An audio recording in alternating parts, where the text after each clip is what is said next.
Bismillahirrahmanirrahim. Assalamualaikum warahmatullahi wabarakatuh.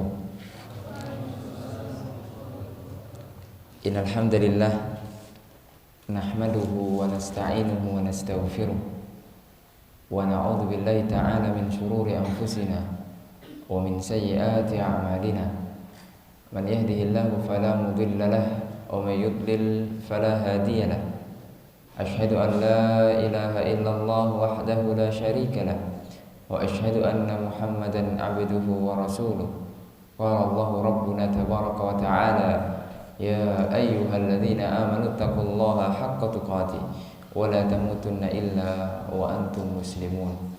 Alhamdulillah, bersyukur kita kepada Allah Rabbuna tabaraka wa ta'ala di pagi hari yang insyaallah berbarakah ini kita dapat berkumpul di rumah, di antara rumah-rumah Allah Subhanahu wa ta'ala, tentunya untuk mengkaji kitabullah dan mengkaji sunnah Rasul sallallahu alaihi wasallam sebagai bekal kita untuk menghadap Allah Subhanahu wa ta'ala pada hari yang tidak akan ada hal yang bermanfaat kecuali amalan saleh, kecuali hati yang bersih ketika menghadap Allah Subhanahu wa ta'ala. Allah Subhanahu wa ta'ala berfirman, yauma la yanfa'u malun wala banun illa man atallaha biqalbin salim.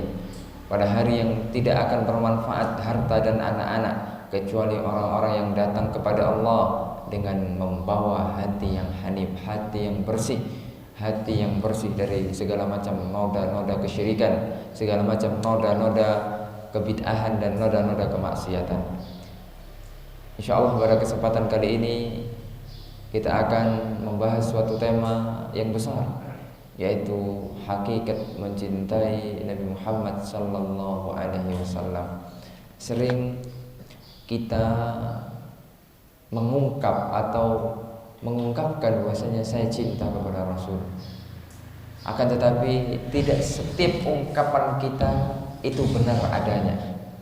Karena hakikat cinta bukan hanya sekedar ucapan, akan tapi bagaimana aplikasi keseharian kita. Apakah sesuai dengan yang kita ucapkan ataukah tidak? Kalau hanya sekedar mengaku, anak kecil pun bisa. Sebagaimana dikatakan oleh penyair, ya, kullun yadda'i waslan bilaila walakin laila la tuqirru bidak. Setiap orang mengaku cinta Laila. Ada seorang gadis cantik, ya, kembang desa. Jadi semua orang mengaku saya cinta Laila, saya cinta Laila. Akan tapi masalahnya Laila tidak mengakui bahwasanya Laila kenal seseorang tersebut. Ya. Jadi yang penting adalah apakah betul cinta kita ini ataukah hanya sekedar omong kosong di lisan, nol prakteknya. Maka marilah kita bahas bagaimana hakikat cinta kepada Rasul sallallahu alaihi wasallam. Dan mencintai Rasul termasuk kewajiban dan termasuk di antara keimanan. Tidaklah dikatakan orang beriman kecuali dia mencintai Rasulullah sallallahu alaihi wasallam, membenci Rasul, membenci syariat Rasul, sama saja membenci syariat Allah ya azza wajalla. Maka ditakutkan itu menjadi sebab kita kufur, naudzubillah. Oleh karenanya ini suatu hal yang luar biasa, ma'asyiral muslimin rahimani wa rahimakumullah, ya, yang harus kita tanamkan pada diri kita bahwasanya Rasulullah sallallahu alaihi wasallam adalah teladan kita yang sempurna, manusia terbaik yang pernah hidup di muka bumi ini. Oleh karenanya Allah Subhanahu wa ta'ala berfirman, laqad kana fi rasulillahi uswatun hasanah. Telah ada pada diri Rasul sallallahu alaihi wasallam uswah, tauladan yang baik. Tidak perlu kita mengambil tauladan yang lain. Telah ada tauladan terbaik yaitu Rasul sallallahu alaihi wasallam. Tidak perlu kita mencontoh orang-orang kafir yang sering kita idolakan, yang sering kita mungkin senangi. Tidak perlu. Cukuplah kita mengidolakan baginda Nabi mulia, Nabi yang mulia Rasulullah sallallahu alaihi wasallam, Nabi Muhammad sallallahu alaihi wasallam. Karena apa? Karena Rasul sallallahu alaihi wasallam mencintai kita. Rasul mencintai kita, ya ikhwan. Subhanallah. Saking cintanya Rasul sallallahu alaihi wasallam kepada kita, beliau ingin berjumpa dengan kita. Ya, beliau itu ingin berjumpa dengan kita. Di dalam sebuah riwayat disebutkan bahwasannya Rasul sallallahu alaihi wasallam ingin berjumpa dengan kita. Ya. Di dalam hadis yang diriwayatkan oleh Imam Muslim, beliau mengatakan wadittu ana qad ra'aina ikhwanana. Sesungguhnya aku sangat gembira, kata Rasul, jika seandainya kita dapat melihat saudara-saudara kami. Saya dapat melihat saudara-saudara kami. Kemudian para sahabat berkata kepada Rasul, awalasna ikhwanak ya Rasulullah? Bukankah kami ini adalah saudara-saudara kamu ya Rasulullah? Kata para sahabat. Qala, maka Rasul SAW menjawab, antum ashabi. Ya, antum kalian adalah sahabatku. Wa ikhwanuna alladzi lam ya'tu ba'du. Adapun saudara-saudara kami, ikhwan-ikhwan kami adalah orang-orang yang belum datang, ya, belum ada sekarang. Subhanallah. Di dalam riwayat yang lain, ikhwan kami, saudara-saudara kami adalah orang-orang yang beriman kepadaku walaupun mereka belum melihat aku, walaupun mereka belum pernah melihat aku. Subhanallah. Rasul SAW merindukan kita, ikhwan. Ya. Bahkan Rasul SAW sampai kemudian menyimpan doanya. Setiap nabi memiliki doa mustajabah. Setiap nabi memiliki doa mustajabah, doa yang dikabulkan oleh Allah Subhanahu wa taala, doa istimewa.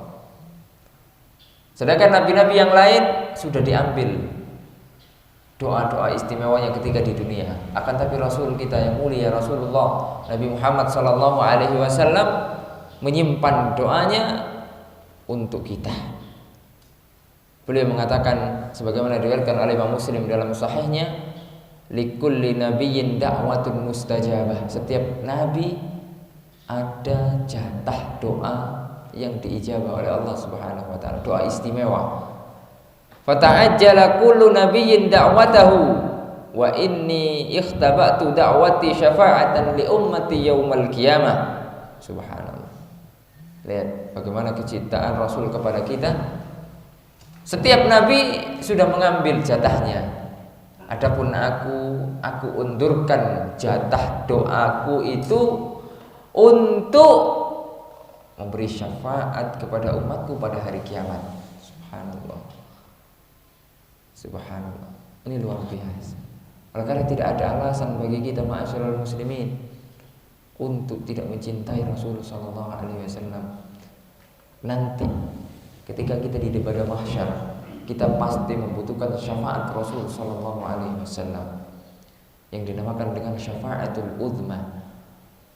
Rasul sallallahu alaihi wasallam hanya beliau yang diberi kekhususan yang bisa memberikan syafaat, tidak dengan nabi-nabi yang lain. Orang-orang berdatangan kepada Nabi Adam, orang-orang berdatangan kepada Nabi Nuh, orang-orang berdatangan kepada Nabi Ibrahim, kepada Nabi Musa, kepada Nabi Isa, akan tapi mereka uzur. Kemudian mereka datang kepada Rasul sallallahu alaihi wasallam, Nabi Muhammad sallallahu alaihi wasallam. Lalu kemudian Nabi Muhammad sallallahu alaihi wasallam bersujud kepada Allah, memohon. Ya, subhanallah. Bahkan sujudnya ini sampai lama. Tidaklah beliau bangkit dari sujud kecuali Rasul sallallahu alaihi wasallam, ya, doanya telah diijabah. Jadi beliau tidak akan bangkit dari sujud kecuali harus doanya diijabah terlebih dahulu oleh Allah Subhanahu wa taala. Oleh karena Allah Subhanahu wa taala mengatakan, "Irfa' ra'sak," angkat kepalamu wahai Nabi Muhammad sallallahu alaihi wasallam, "wasal tu'ta," minta apa saja aku akan berikan, kata Allah Subhanahu wa taala. "Washfa'tu syafa'," maka berilah syafaat, niscaya aku akan izinkan engkau memberikan syafaat. Dan ini hadis yang sangat panjang. Ini membuktikan cinta Rasul sallallahu alaihi wasallam kepada kita. Lalu tidak ada alasan sehingga kita tidak mencintai Rasulullah sallallahu alaihi wasallam. Tidak ada alasan bagi kita untuk tidak mengikuti sunnah Rasul sallallahu alaihi wasallam, tidak mengikuti ajaran Rasul sallallahu alaihi wasallam. Tidak ada alasan bagi kita. Ya, tidak ada alasan. Oleh karenanya, marilah kita introspeksi diri kita masing-masing. Sudahkah kita mencintai beliau, ataukah hanya sekedar pemanis bibir, akan tetapi nol pengamalannya? Di antara hakikat cinta kepada Rasul sallallahu alaihi wasallam yang pertama adalah, dan ini sebagai konsekuensi syahadat asyhadu anna Muhammadan abduhu wa rasuluh, yaitu tasdiquhu fima akhbar, membenarkan segala macam yang datang dari Rasul sallallahu alaihi wasallam. Karena Rasul sallallahu alaihi wasallam tidak mungkin membawa hal yang dusta. Sebagaimana Allah Subhanahu wa taala berfirman di dalam surat An-Najm, Allah mengatakan bahwasanya Rasul SAW tidak berkata-kata dengan hawa nafsu, wa ma yantiqu 'anil hawa in huwa illa wahyu yuha. Rasul SAW tidak pernah berkata-kata dengan hawa nafsunya. Apa yang telah beliau sampaikan kepada kita murni, semua itu adalah wahyu dari Allah Subhanahu wa taala. Subhanallah. Dan ini adalah hal yang sangat luar biasa, ma'asyiral muslimin. Rahimani wa rahimakumullah. Kita harus membenarkan. Karena yang datang dari Rasul sallallahu alaihi wasallam adalah hak. Apa yang beliau kabarkan tentang hal-hal yang gaib itu adalah hak. Kita harus percaya, kita harus membenarkan. Tidak boleh sekali-kali kita mendustakan, tidak boleh kita sekali-kali tidak percaya kepada Rasul sallallahu alaihi wasallam. Oleh karenanya, hal ini butuh keimanan. Butuh keimanan yang besar. Subhanallah. Ya. Tasdiquhu fima akhbar, membenarkan yang beliau kabarkan kepada kita. Beliau mengabarkan bahwasanya akan terjadi hari kiamat, tandanya ini dan itu, maka wajib bagi kita mengimaninya. Oh, itu benar adanya. Meskipun kita belum melihatnya, meskipun di dalam akal pikiran kita seolah-olah tidak mungkin, seolah-olah tidak masuk akal. Kalau sudah berhadapan dengan wahyu Allah, akal buang jauh-jauh. Akal digunakan untuk membenarkan wahyu, untuk berpikir bagaimana bisa mengikuti wahyu. Akal bukan digunakan untuk apa? Kemudian menentang wahyu Allah Subhanahu wa taala, sebagaimana orang-orang ahlul bid'ah, orang-orang sesat, ya, yang mendahulukan akalnya daripada wahyu. Sesuatu itu kalau tidak masuk akal tidak dibenarkan, harus masuk akal dulu. Dalil nomor 2, kalau kita ahlus sunnati wal jamaah, ada pernyataan dari Allah dalam Al-Quran, ada pernyataan dari Rasul SAW di dalam hadis yang sahih, maka kita benarkan, kita imani seyakin-yakinnya. Sesuai atau tidak dengan akal kita, maka itu belakangan. Akal kita taruh di belakang, jangan pula akal ditaruh di depan. Itu bahaya. Semisal di antara syariat Allah Subhanahu wa taala adalah syariat mengusap khuf. Mengusap apa? Khuf. Ya. Ya semisal kayak sepatu gitu lah. Ya. Itu tradisi di Arab sana, jika musim dingin ya, itu pakai khuf, di rumah pakai khuf, keluar pakai khuf, karena itu dari kulit, menghangatkan ya, menghangatkan. Jadi dalam syariat boleh mengusap khuf, nggak harus dibuka. Dan yang diusap adalah bagian yang atas. Kalau sesuai akal, kira-kira ketika kita menggunakan seperti semisal sepatu, yang kotor yang atas atau yang bawah? Kalau kita keluar misalnya, yang kotor yang atas atau yang bawah? Yang mana? Yang bawah. Tapi kenapa yang diusap yang atas? Itulah wahyu dari Allah Subhanahu wa taala. Wajib kita membenarkan itu. Tidak sesuai dengan akal kita. Loh, kenapa kok yang atas? Apa hubungannya? Yang atas tidak kotor. Tapi karena itu adalah perintah dari Allah, khabar dari Allah dan Rasulnya, maka kita harus membenarkan. Contoh yang lain, kalau kita buang angin, kenapa yang dibasuh itu muka, berwudu? Kenapa? Kenapa kok enggak bagian yang buang anginnya? Kan kalau kita buang angin batal wudunya. Kalau mau sholat yang dibasuh apanya? Tempat buang angin atau ya muka, tangan, kaki? Subhanallah. Seolah tidak masuk akal. Kenapa? Dan itulah syariat. Makanya akal jangan digunakan untuk menentang syariat. Akal harus tunduk patuh dengan dalil. Dan inilah adalah di antara ciri-ciri ahlu sunnati wal jamaah. Adapun ciri-ciri ahlul bid'ah, ini tidak sesuai akal, harus diakal-akali dulu biar sesuai. Begitu. Semisal orang-orang ahlul bid'ah hanya menggunakan akalnya tentang akidah. Allah Subhanahu wa taala turun ke langit dunia, yanzilu rabbuna tabaraka wa ta'ala ya fi kulli lailatin ya fi thuluthil akhir minal lail ya. Jadi Allah Subhanahu wa taala turun ke langit dunia di sepertiga malam terakhir.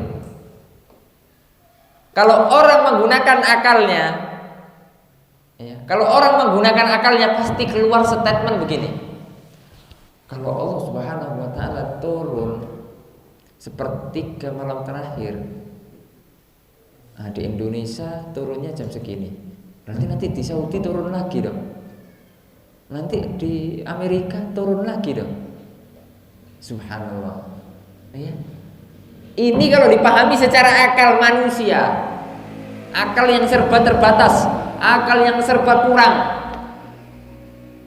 ya. Akan tapi pemahamannya tidak demikian.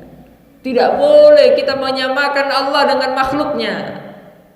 Orang-orang ahlul bid'ah menyamakan Allah dengan makhluknya. Mereka melakukan tashbih, melakukan tamtsil, seolah-olah Allah Subhanahu wa taala seperti makhluknya, dan ini adalah bentuk kekufuran. Sedangkan Allah Subhanahu wa taala berfirman, "Laisa kamitslihi syai' wa huwas samiul basir." Allah Subhanahu wa taala tidak serupa dengan apapun, dan Allah Maha mendengar, Maha melihat. Subhanallah. Ya.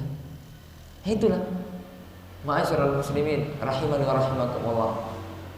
Contoh yang lain. Ya, ini masih masalah akidah. Allah mengatakan Ar-Rahmanu 'alal 'arsy istawa. Allah Subhanahu wa taala istawa 'alal 'arsy, dan itu adalah akidah Ahlussunnati wal Jamaah.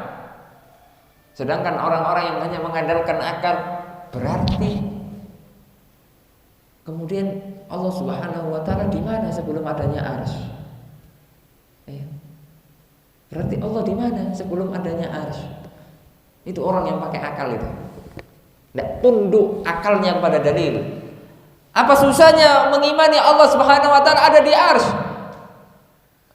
Kita tidak disuruh untuk kemudian bertanya-tanya di mana Allah sebelum adanya arsy. Itu bukan tugas kita, bukan urusan kita. Itu terserah Allah Subhanahu wa taala, Allah yang menciptakan. Allah Maha bisa. Innallaha ala kulli syai'in qadir. Allah Subhanahu wa taala mampu atas segala sesuatu. Apa salahnya bagi Allah? Apa sulitnya bagi Allah Subhanahu wa taala? Kita hanya disuruh mengimani, meyakini, bukan disuruh untuk mengotak-atik. Oleh karenanya subhanallah, orang yang paling di dunia ini paling ribet hidupnya orang ahli filsafat. Mikirnya macam-macam. Yang dipikir itu muter-muter. Tidak ada ujungnya. Ujung-ujungnya gila. Karena terlalu muter-muter.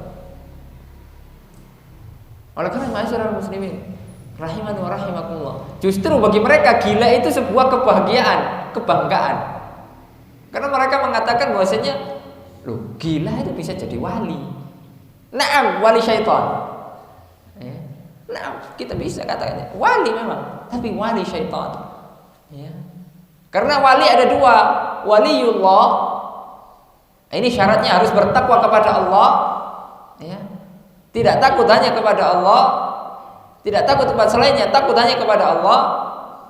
Ini wali Allah, beriman, bertakwa, melakukan amalan saleh. Ini wali Allah. Adapun wali syaitan, orang-orang gila, orang-orang yang tidak mengajarkan, mengamalkan syariat Allah Azza wa Jalla, orang-orang yang melanggar perintah Allah Subhanahu wa taala. Subhanallah. Meskipun dia bisa terbang di atas air, meskipun dia bisa sholat Jumat di Mekah, katanya bisa sholat Jumat di Mekah, padahal rumahnya di Cimahi. Habis itu asar keluar, loh, kok udah datang? Di Mekah belum Jumatan mas, di Mekah masih jam 8 sholat duha. Jadi dusta. Orang-orang yang seperti itu adalah pendusta yang mengatasnamakan syariat. Ini bahaya. Oleh karenanya, ma'asyiral muslimin, sekali lagi kita harus membenarkan tasdiqu fima. Ini konsekuensi. Konsekuensi yang harus kita jalani dalam kehidupan ini. Karena akal kita ini tidak sempurna. Akal manusia itu terbatas. Pandangan kita aja terbatas. Nggak sampai pandangan kita ini nggak sampai Merauke sana, nggak sampai Papua, nggak sampai, jangankan begitu, sampai kota Bandung aja nggak kelihatan pandangan kita, sudah tertutup. Pendengaran kita juga terbatas. Manusia ini serba terbatas.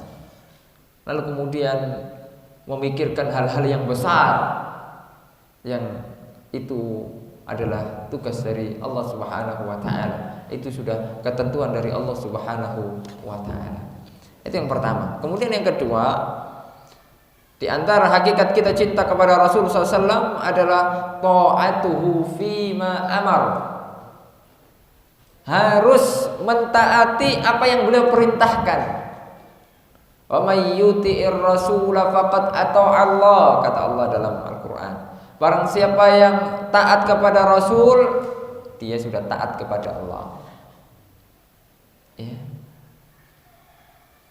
Ya ayyuhalladzina amanu atiullaha wa atiur rasul wa ulil amri minkum.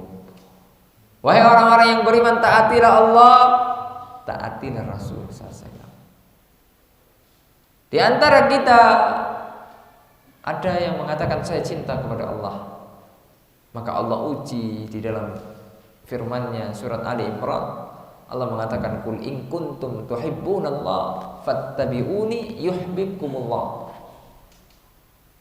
Jika seandainya kalian mengaku bahwasanya kalian cinta Allah, maka diuji dengan harus mengikuti Rasulullah SAW.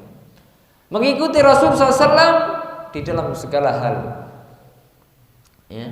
di dalam segala hal yang bukan khususiyah. Jadi yang diikuti bukan yang khususiyah, tapi selain itu boleh diikuti. Kalau yang khususiyah tidak boleh diikuti. Contohnya yang khususiyah apa?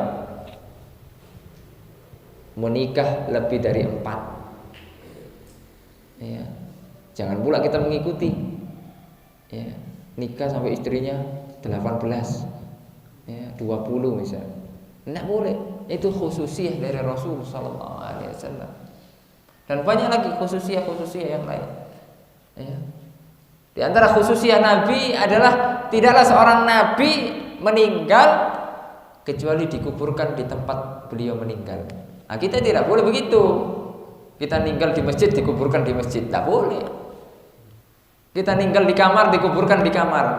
Nah, itu kekhususan Nabi Muhammad SAW. Antum meninggal itu dikuburkan di penguburan umum. Ya. Maka masyarul muslimin rahimani wa rahimakumullah. Ya.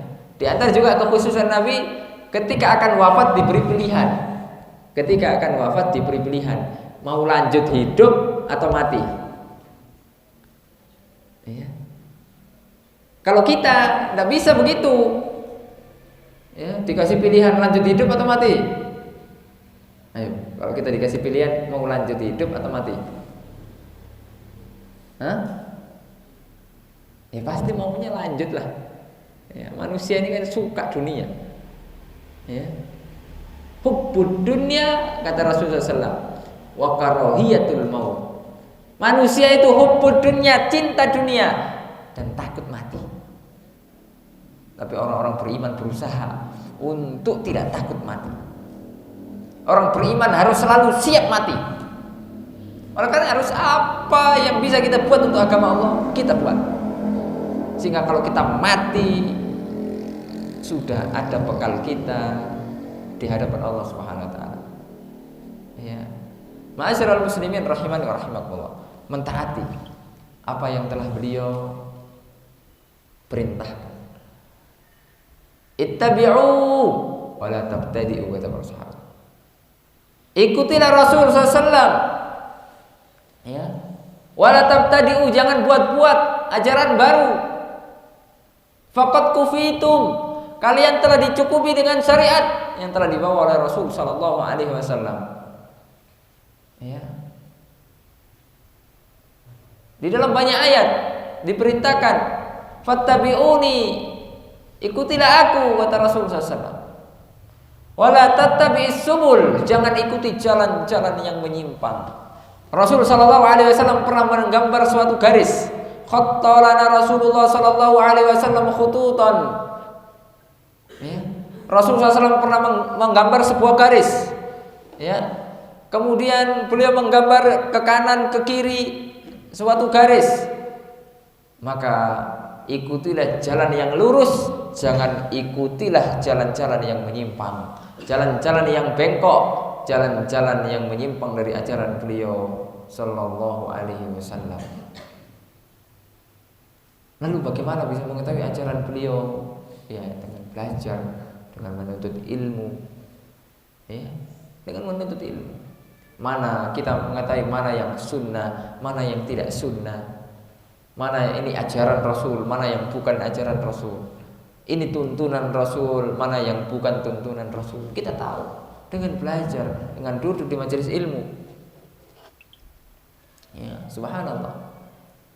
Kalau kita berani kemudian meninggalkan ajaran Rasul, maka kita diancam akan mendapatkan fitnah, kesusahan hidup di dunia dan kebinasaan di neraka kelak. Falyahdharil ladzina yukhalifuna an amri an tusibahum fitnah au yusibahum adzabun alim. Hati-hati ketika kita menyelisih sunnah Rasul sallallahu alaihi wasallam. Kita akan ditimpakan fitnah oleh Allah, diuji oleh Allah, diberikan banyak ujian oleh Allah. Au yusibahum adzabun alim, akan diberikan azab yang sangat pedih oleh Allah Subhanahu wa taala di neraka kelak. Subhanallah. Mengikuti Rasul sallallahu alaihi wasallam. Ini patokan. Oleh karena di antara syarat diterimanya amalan yang dikatakan oleh para ulama adalah ikhlas karena Allah Subhanahu wa taala dan kemudian ittiba'ur Rasul, Ya. Kenapa demikian? Ikhlas saja tidak cukup. Ikhlas saja tidak cukup. Semisal antum ikhlas, masya Allah, ikhlas luar biasa. Tapi kemudian karena tidak mengikuti syariat Rasul, tidak mengikuti petunjuk Rasul, maka salah dalam beramal. Mau berhaji itu harusnya kemana? Hah? Kemana? Ke Mekah. Ya. Kemudian karena antum tidak mengikuti Rasul, sudahlah Ustaz, kalau haji ke Mekah itu terlalu mahal, nunggunya lama. Nah ini 2 tahun sudah ditutup karena Covid. Udahlah kita hajinya ke Monas. Saya ikhlas karena Allah Subhanahu wa ta'ala. Tawaf 7 kali di Monas, lempar jumroh di Monas, ya. Kira-kira diterima enggak hajinya? Hah? Tapi ikhlas. Ikhlas karena Allah. Kira-kira diterima atau enggak? Kenapa tidak diterima? Hah? Karena tidak ittiba'ur Rasul. Rasul mencontohkan haji itu ya di Mekah. Ya. Nggak ada haji di selain Mekah itu. Subhanallah. Rasul sallallahu alaihi wasallam mengajarkan bahwasanya sholat subuh berapa rakaat? 2 rakaat. Kemudian ada pemuda masih seger atau anak-anak masih seger, Ustaz, saya itu kalau sholat subuh bisa lebih dari 2 rakaat Ustaz. 3, 4 bisa. Karena kan masih fit, fresh. Ya, saya mau ngetes hafalan saya. Masya Allah. Dan alhamdulillah saya insya Allah ikhlas saya. Ikhlas saya. Apakah itu diterima oleh Allah? Tidak akan diterima. Sedangkan Nabi Muhammad SAW mengatakan, "Shallu kama ra'aitumuni usalli." Salatlah kalian sebagaimana aku salat, kata Rasulullah SAW. Rasulullah SAW salat subuh 2 rakaat, salat maghrib 3 rakaat, sesuai dengan jumlah yang telah Allah Subhanahu wa ta'ala perintahkan kepada Nabi kita yang mulia. Di dalam masalah haji tadi Rasulullah SAW bersabda, "Khudhu anni manasikakum." Ambil dariku manasik kalian, yaitu contoh tata cara haji Rasul sallallahu alaihi wasallam. Begitu juga dengan syariat-syariat yang lain. Jadi ikhlas saja tidak cukup, harus sesuai dengan contoh. Kalau tidak demikian, betapa banyak orang akan mengada-ngadakan perkara yang baru di dalam agama, walaupun alasannya ikhlas. Subhanallah. Misalnya sholat ikhlas dia karena Allah, tapi pakai celana pendek di atas lutut, kira-kira diterima tidak sholatnya? Celana pendek di atas lutut, ya, yang biasanya ya, buat renang, gitu. Kira-kira diterima? Tidak diterima, karena antara syarat kita sholat harus menutup aurat, ya. Menutup aurat. Oleh karena itu, ma'asyiral muslimin, ya. Karena Allah berfirman dalam surat Al-Kahfi ayat yang terakhir, "Faman kana yarju liqa'a rabbih falyamal 'amalan shalihan." Nah ini falyamal 'amalan shalihan. Beramalah dengan amalan yang baik, yaitu amalan yang benar yang sesuai dengan Rasul sallallahu alaihi wasallam. Wala yusyrik bi ibadati rabbih ahad. Kemudian jangan berbuat syirik, yaitu syarat ikhlas. Ikhlas, jadi jangan riya, jangan sum'ah. Kita beramal ini tidak usah mengharap pujian orang, tidak usah pengen didengar orang, tidak usah pengen dipuji orang dan lain sebagainya. Murni berusaha ikhlas karena Allah Subhanahu wa ta'ala. Ikhlas tempatnya di hati, bukan di lisan. Tidak usah diaku-akui, saya sudah ikhlas Ustaz, tidak usah. Ikhlas di hati, tidak usah perlu dikatakan. Ya. Jadi yang kedua apa tadi? Ta'atuhu fima amal, taat terhadap apa yang beliau perintah. Kemudian yang ketiga, ijtinabu manahahu anhu wa jazar, menjauhi segala macam yang dilarang oleh beliau. Ya. Rasulullah SAW melarang kita untuk berbuat bid'ah. melakukan perkara-perkara yang baru di dalam agama yang tidak pernah dicontohkan oleh beliau, tidak pernah ada syariatnya, tidak pernah juga kemudian dilakukan oleh para sahabat. Tidak ada dalil yang mendukung amalan-amalan tersebut. Kalaupun ada dalil, seringnya dalilnya salah difahami. Karena orang-orang ahlul bid'ah beramal dulu baru cari dalil. Dicari-cari yang cocok kira-kira yang mana. Jadi dalilnya adalah cok kali cok, yang penting cocok. Ya. Adapun Ahlussunnah wal Jamaah mengamalkan suatu amalan ya, sesuai dengan dalil. Ada dalilnya amalkan. Tidak ada dalilnya tunggu dulu. Oleh karenanya dalam kaidah para ulama dikatakan al aslu fil ibadati at-tawaqquf.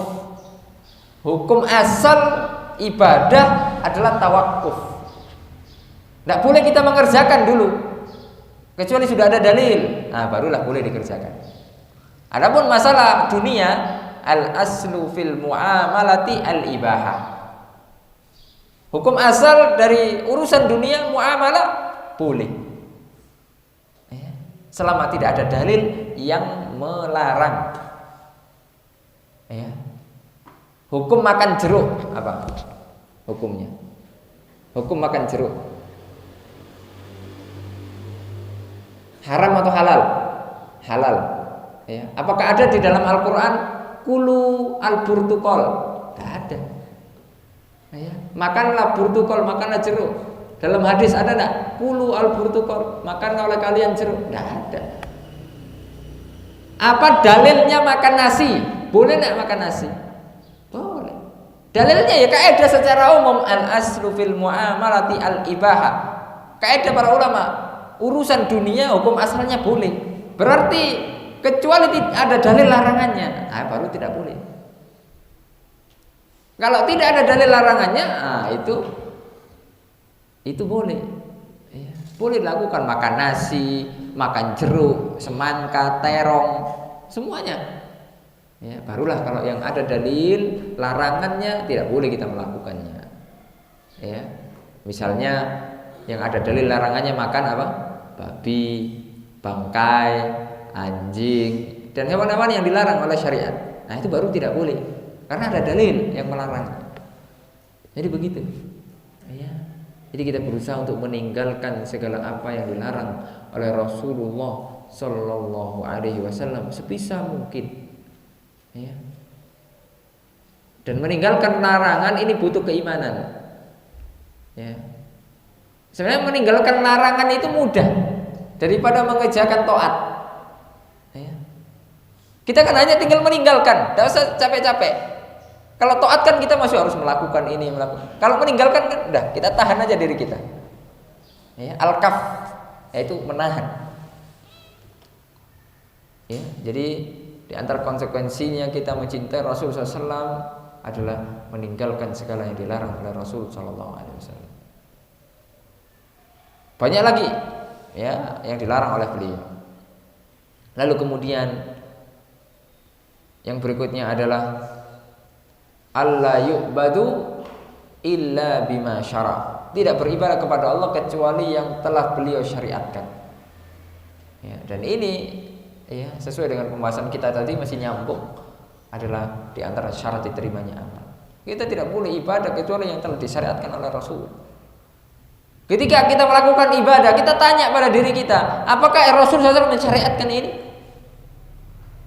Misalnya kita melakukan pengajian seperti ini. Apakah Rasulullah SAW pernah ngaji seperti ini sama sahabat? Nah, pernah, sering. Ya, bahkan rutinitas. Apakah Rasulullah SAW pernah sholat berjamaah? Oh, na'am, itu sudah anjuran dari Rasulullah SAW. Apakah Rasulullah SAW puasa Senin Kamis? Na'am. Ya, jadi kita ingat, amalan yang kita lakukan itu harus kita timbang dengan pertanyaan demikian. Semisal kita melakukan amalan-amalan perayaan-perayaan, apakah Rasulullah SAW merayakan perayaan ini? Ternyata tidak ada riwayatnya. Ternyata tidak ada. Berarti tanda tanya, berarti ini syariat atau bukan? Gitu. Jadi kita tidak bisa sembarangan ibadah itu hanya yang penting baik. Yang penting baik itu apa standarnya? Harus ada standarnya. Standar hawa nafsu atau standar syariat? Kalau standar hawa nafsu ya semuanya dianggap baik. Bahkan subhanallah, naudzubillah. Ya. Kemarin di Jawa sana kita melihat langsung itu ada teman yang ngirimi video itu. Masih tetangga desa.